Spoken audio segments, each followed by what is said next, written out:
So now we're going to go through some of the G-Shock watches, some of the product. There's an obvious relationship with fashion, with sneakers, and also with music. So one by one, I'm going to bring a few people up here that you may know that are kind of the authority on a few of these elements. We've all actually been lucky enough to design our own G-Shock. I'm wearing mine tonight. It's kind of a bit of a Tiffany-inspired number. The Tiffany powder blue goes with my shoes. So I thought I'd get a sneakerhead up here. It's actually the guy who started Sneaker Freaker. Woody, are you out there, man? Woo! Here he comes. This guy's kind of the king of sneakers in this country, I guess you'd say.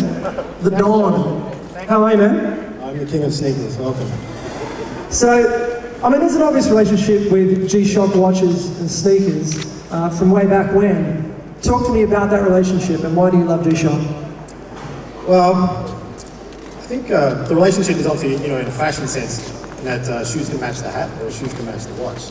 But I kind of go back deeper than that, like to the early 90s when Casio started using their affiliations with artists, musicians, and I think they created a template really that the sneaker industry was able to model in their own fashion, probably 10 years later really. So they were so far ahead of their time by diversifying their product.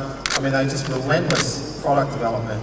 And if you get really into G-Shocks, the more you start to learn about the models that are out there that haven't been seen for a long time, I mean, you get that hunger to just keep collecting them. So yeah. I've started doing that, and it's a long haul to travel down. It's expensive, so you've really got to be dedicated. It's definitely, there's amazing watches from all the way back when to now. It's quite amazing.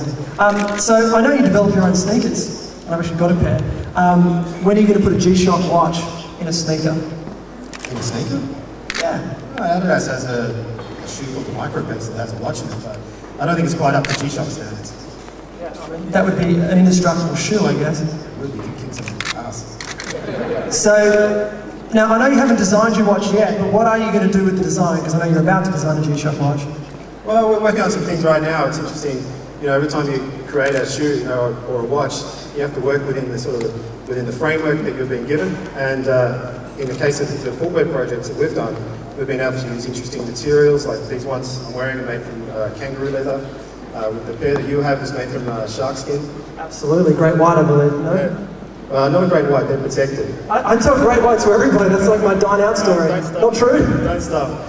But with the G-Shock, I mean, I wouldn't even know where to start. I have about 120 G-Shocks. I probably have another 50 different Casios from Pro Treks and they all have some of the nuttiest technology in them. I have one that measures maps. I have one that's a handman that runs off a satellite and just checks the time. It doesn't work in Australia.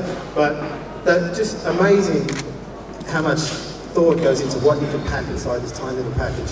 The fact that it is then indestructible, to me, is just incredible. And from a design point of view, I think it's probably one of the most remarkable companies in the world. Awesome.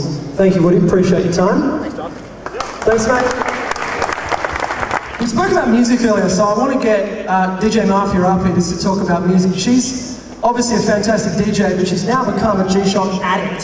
So let's get her on up here and she can talk about her style and her G-Shock fetish. Woo! You! What's up, everybody? Okay, welcome. Welcome to me.